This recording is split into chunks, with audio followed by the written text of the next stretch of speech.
ஆலயா cotton trending வேட்டிகள் ஷர்ட்டுகள். ஒரு மிக மிக கஷ்டமான ஒரு வேலை வந்து கந்த சஷ்டி கவசத்திற்கு ஒரு உரை விளக்கம் கொடுப்பது மிக மிக கஷ்டமான ஒரு வேலை. நிறைய பேர் முயற்சி எடுத்திருக்கிறாங்க. ஆனா நிறைய உரைகளை படிக்கும் பொழுது கந்த சஷ்டி கவசத்தை அந்த அளவுக்கு ஆழமாக புரிந்து கொள்ளும் அளவுக்கு ஒரு யோக நிலை இருந்தால் மட்டும்தான் கந்த சஷ்டி கவசத்தை நம்மால் உரை விளக்கத்தை எழுத முடியும். ஏன்னா அம்மாவர்கள் வந்து யோக விளக்கம்.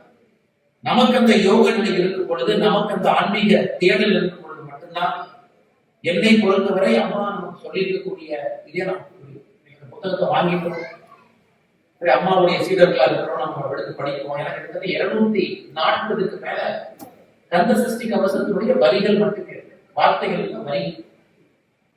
ஆனா எத்தனாயிரம் ஆண்டுகளுக்கு முன்பே நம்முடைய ஆன்மீகத்துல நாம் இதையெல்லாம் எப்பொழுதோ கணிந்து துல்லியமாக ஒரு கோள்கள் எங்க இருக்கு, எவ்வளவு தூரங்கள் இருக்கு, அதனுடைய ரொட்டேஷன் எப்படி இருக்கு.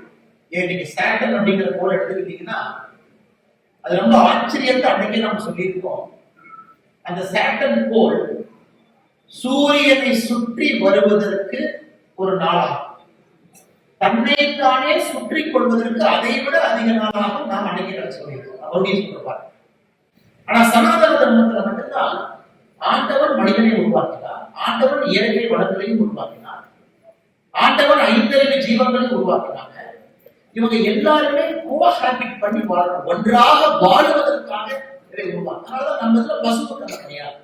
அமெரிக்காவுடைய அவங்களுடைய அக்ரிகல்ச்சர் ப்ராடக்டை நேரடியாக இந்தியா சந்தைக்குள்ள கொண்டு வர வேண்டும் என்பது அமெரிக்காவுடைய விருப்பம். ஏன்னா அங்க போய் மாடு என்ன சாப்பிடுறது நீங்க அமெரிக்கால பாத்தீங்கன்னா, அந்த மாட்டுக்கான அடிப்படை தீவனத்துல பன்னியை அழைக்கிறாங்க. பன்னி அங்கெல்லாம் பாத்தீங்கன்னா அழைக்கிறாங்க. அந்த பன்னியுடைய அடிப்படை தான் மாட்டுக்கு தீவனமா போகும், அது பாலா வருது. ஏன்னா அவங்களுக்கு அது பெரிய பிரச்சனையா இல்லை, அதுவே ஒரு உணவா உள்ள. எப்படி இந்தியாவுக்கு நாம அனுமதிக்க முடியும், எப்படி அந்த பொருளை நாம் பண்ண முடியும். ஆனா சனாதன தர்மத்துல மட்டும்தான் இன்னைக்கும் நாம் ஒரு வேள்வியை ஆரம்பிக்கப்படுது, உலகத்தினுடைய அமைதிக்கான அந்த வேள்வி ஆரம்பிக்கும்.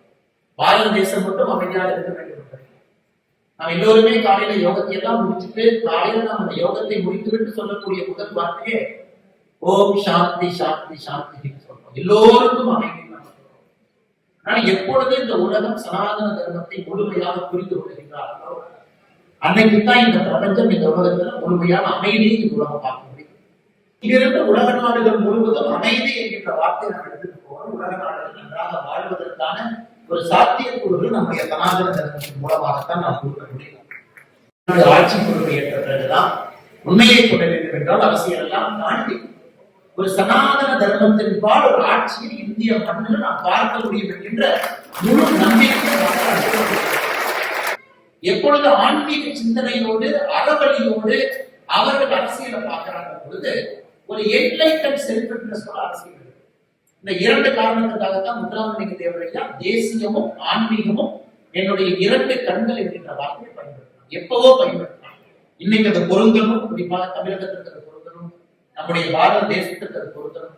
அது ஒரு அத்தனை மனிதர் இன்னைக்கு அவங்க எல்லாத்தையும் நாம் ஒரு ஜாதிக்குள் அடக்கி அவங்க இந்த ஜாதி என்கின்ற ஒரு முத்திரையை குத்தி இந்திய அவங்க எல்லாருக்குமே ஒரு விஸ்தாரமான பாதை இருந்துச்சு. யாருமே தென்காசிக்காரனுக்கு போராடி இந்த பகுதியில போராடிய மன்னர் பெருமக்கள், மன்னர்கிட்ட சிப்பாயா இருந்தவங்க, ராணுவ தளவாடத்தினுடைய தலைமை தளபதியாக இருக்கக்கூடிய பெரிய மனிதர்கள் எல்லாமே பாரதம் என்கின்ற ஒற்றை கற்பனையில தான் அவங்க போராட்டம் செய்தாங்க. ஆனா இன்னைக்கு நம்முடைய துரதிருஷ்டம் நவீன அரசியல் அவங்களுக்கு ஒரு ஜாதி முத்திரையை குத்தி ஏதோ ஒரு இடத்துல அவங்களை அடைக்க வைத்திருக்கின்றோம். அவர்கள் முதல்ல விடுதலை. எனக்கு ஆன்மீகத்தினுடைய முதல் விடுதலை யாருக்கு கிடைக்கிறது என்றால் இந்த பகுதியினுடைய நிறைய தலைவர்கள் ஜாதி முத்திரை நீங்க வரும்பொழுது எனக்கு ஒரு இடத்துல நெஞ்சம் அப்படியே கொஞ்சம் கனமா இருக்கு. முத்துராமலிங்க தேவரையாவை பார்க்கணும் அப்படின்னா அதை சுற்றி இரும்பு கம்பிகள் போட்டிருப்பாங்க. இந்த பகுதியில் வரும்போது நிறைய பெரும் பெரும் தலைவர்களை பார்க்கும் பொழுது சுற்றி இரும்பு கம்பிகள் இருக்கும். நானே கேட்டுக்குவேன், எவ்வளவு ஒரு வளர்ந்த நாகரிகமான ஒரு சமுதாயம். ஆனா நம்ம அரசியல் எப்படிப்பட்ட அரசியலாக மாறி எப்படிப்பட்ட தலைவர்கள் எல்லாம் ஒரு இரும்பு கூட்டுக்குள் அடைத்து வைத்து அவர்களுடைய குரு பூஜையோ பிறந்தநாள் விழாவோ வரும் பொழுது 10,000க்கும் மேற்பட்ட காவல்துறையை களத்தில் இறக்கி அறிவிக்கப்படாத ஒரு பதட்ட நிலையை தென் தமிழகத்துல வட தமிழகத்துல அப்படியே ஏற்படுத்தி அந்த நாடு எப்ப போகும் ஏடிஜிபி டிஜிபி தலைமையில மானிட்டரிங் போட்டு முதல்ல அவர்களுக்கு எல்லாம் நல்ல ஆன்மீக புரிதல் வரும்போது விடுதலை நாம் கொடுக்கணும்.